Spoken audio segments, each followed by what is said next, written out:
আজকে আমার বিবাহবার্ষিকী, কিন্তু অন্যান্য বছরের তুলনায় এই বছরটা একটু ভিন্ন।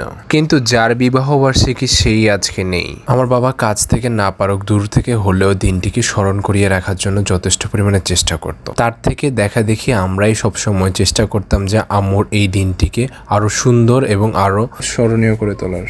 আজকের এই দিনে আমার আম্মু আব্বুকে বেশি স্মরণ করার কথা, তাই আম্মু যাতে কষ্ট না পায় বা পুরান কথা যাতে মনে না আসে, তাই আম্মুকে একটু চেষ্টা করলাম খুশি করার, যাতে আম্মু আবার স্বাভাবিক জীবনে ফিরে আসতে পারে। তাই আমি এবং আমার ছোট ভাই এবং লিঙ্কন ভাই মিলে একটি কেক কিনে নিয়ে আসলাম। কিন্তু যাই করি না কেন আম্মুকে কোনোভাবেই বুঝাতে পারতেছিলাম না। আম্মুকে যত দ্রুত সম্ভব শক্ত হতে হবে, কারণ তার পিছনে আছে আরো তার দুইটি ছেলে। তাই বারবার চেষ্টা আমাদের একটাই, যে তাকে স্বাভাবিক জীবনে ফিরিয়ে আনার। কি করলে আমার আম্মু স্বাভাবিক জীবনে ফিরে আসতে পারবে আপনারা একটু কমেন্ট করে জানান। আমাদের এই ছোট্ট মাথায় যতটুকু আসে চেষ্টা করি ততটুকুই করার। এখন আপনাদের একটু সহযোগিতা দরকার। আমরা সবসময় চেষ্টা করি আম্মুকে একটু হাসানো বা কোনো কাজে ব্যস্ত রাখার চেষ্টা করি, কিন্তু কিছুতেই হচ্ছে না কাজ।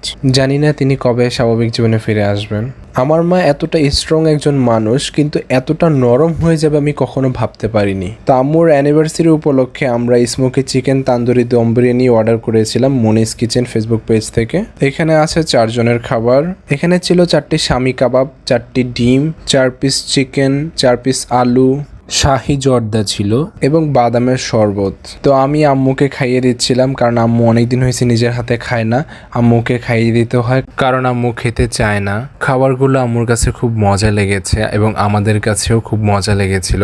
আপনারা চাইলে তাদের ফেসবুক পেজ থেকে ঘুরে আসতে পারেন। তাদের ওইখানে বিভিন্ন ধরনের খাবার পাওয়া যায় যেগুলো খুবই সুস্বাদু। তাদের দম বিরিয়ানি খেতে আমাদের দুই ভাইয়ের খুবই মজা লেগেছে। আমরা দুজনেও খেয়ে নিচ্ছিলাম। চিকেন বলেন, শামি কাবাব বলেন, খুবই অসাধারণ ছিল। স্পেশালি বাদামের শরবতটা আমাদের সবারই খুব ভালো লেগেছে। আপনারা চাইলে মনিস কিচেন ফেসবুক পেজ থেকে অর্ডার করে নিতে পারেন। তো আজকে এই পর্যন্ত, সবাই ভালো থাকবেন। আসসালামু আলাইকুম।